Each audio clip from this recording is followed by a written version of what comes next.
Hello students, I am continuing with the chapter Reproductive Health. In this session, we will discuss about medical termination of pregnancy, sexually transmitted diseases, infertility, and assisted reproductive technologies.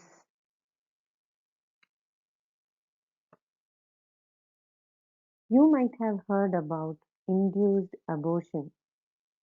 It is also known as medical termination of pregnancy. It is the intentional or voluntary termination of pregnancy before full term. It has a significant role in decreasing the population, though it is not meant for that purpose. It is essential in certain cases where continuation of the pregnancy could be harmful or even fatal either to the mother or to the fetus or both. It is done to get rid of unwanted pregnancies either due to casual, unprotected intercourse or failure of the contraceptive used during coitus or rapes. The Government of India legalized medical termination of pregnancy in 1971 with some strict conditions to avoid its misuse. Such restrictions are all the more important to check indiscriminate and illegal female feticides which are reported to be high in India.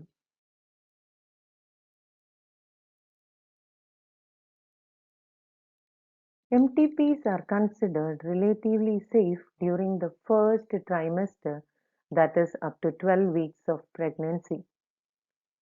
Second trimester abortions are much more riskier. One disturbing trend observed is that a majority of MTPs are performed illegally by unqualified quacks, which are not only unsafe but could be fatal too. Another dangerous trend is the misuse of amniocentesis to determine the sex of the unborn child. Frequently, if the fetus is found to be female, it is followed by MTP. This is totally against what is legal. Such practices should be avoided because these are dangerous both for the young mother and the fetus. Effective counseling on the need to avoid unprotected coitus and the risk factors involved in illegal abortions, as well as providing more healthcare facilities, could reverse the mentioned unhealthy trend. Diseases or infections which are transmitted through sexual intercourse are called as sexually transmitted diseases. They are also called as venereal diseases or reproductive tract infections.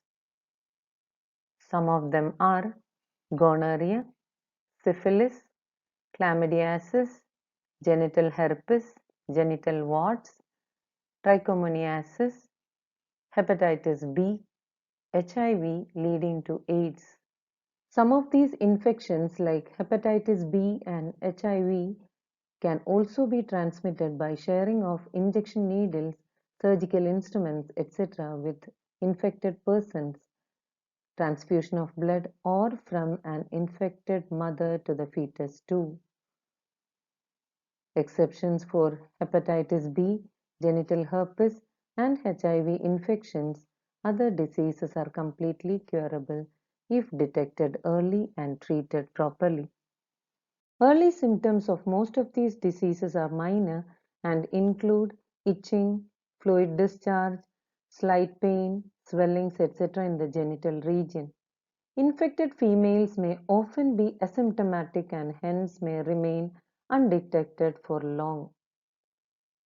Absence or less significant symptoms in the early stages of infection and the social stigma attached to STIs deter the infected persons from going for timely detection and proper treatment.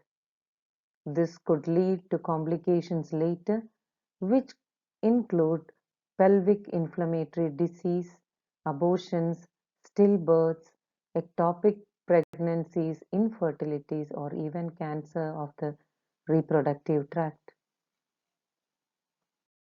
Sexually transmitted diseases are a major threat to a healthy society. Therefore, prevention or early detection and cure of these diseases are given prime importance under the reproductive health care programs. Though all persons are vulnerable to these infections, their incidence are reported to be very high among the persons in the age group of 15 to 24, the age group to which you also belong. Don't panic. Prevention is in your hands. You could be free of these infections if you follow the simple principles given below. Avoid sex with unknown partners or multiple partners. Always use condoms during intercourse. In case of doubt, go to a qualified doctor for early detection and get complete treatment if diagnosed with disease.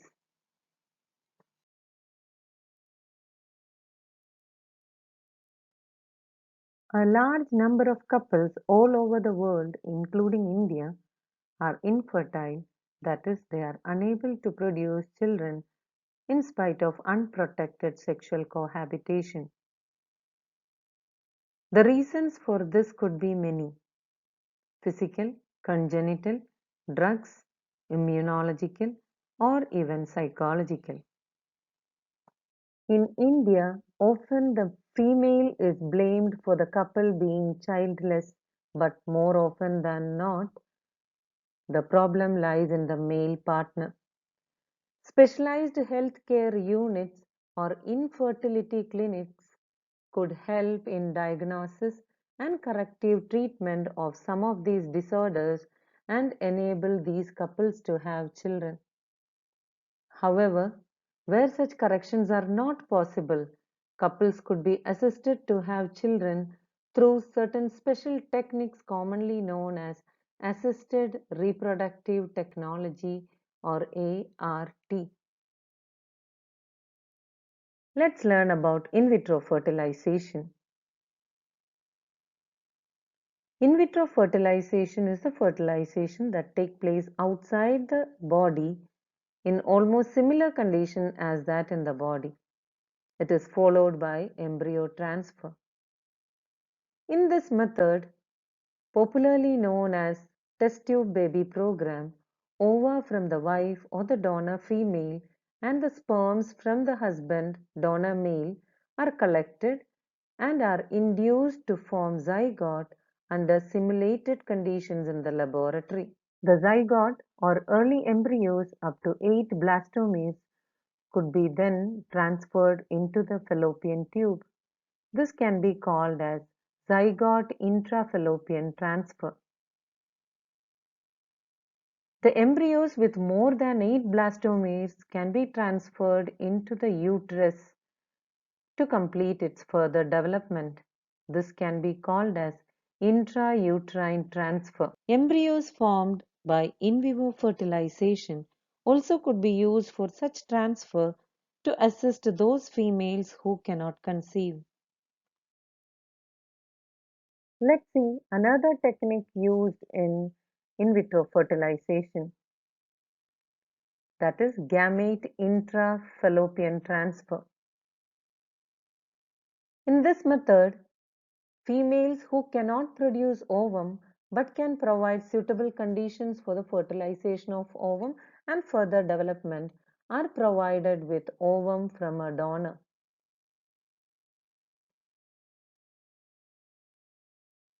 Another technique used is intracytoplasmic sperm injection. In this method, sperm is directly injected into the cytoplasm of the ovum and it is done in the laboratory. Another technique used is artificial insemination. Infertility cases either due to inability of the male partner to inseminate the female or due to very low sperm counts in the ejaculates could be corrected by this technique. In this technique, semen collected either from the husband or a healthy donor, is artificially introduced either into the vagina or into the uterus of the female.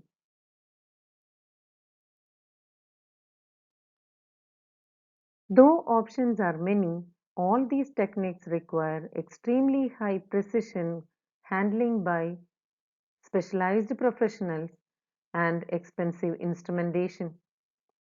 Therefore, these facilities are presently available only in very few centers in the country. Obviously, their benefit is affordable to a limited number of people.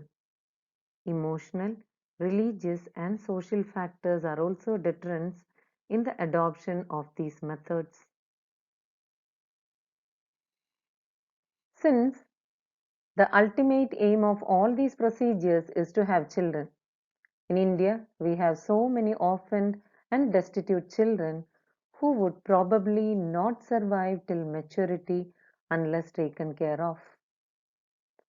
Our laws permit legal adoption, and it is as yet one of the best methods for couples looking for parenthood. To maintain one's sexual and reproductive health, people need access to accurate information and the safe, effective, affordable, and acceptable contraceptive method of their choice. They must be informed and empowered to protect themselves from sexually transmitted infections.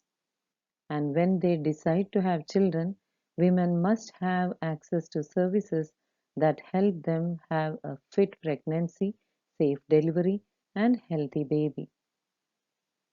With this, we come to the end of the chapter Reproductive Health. Thank you for joining with me.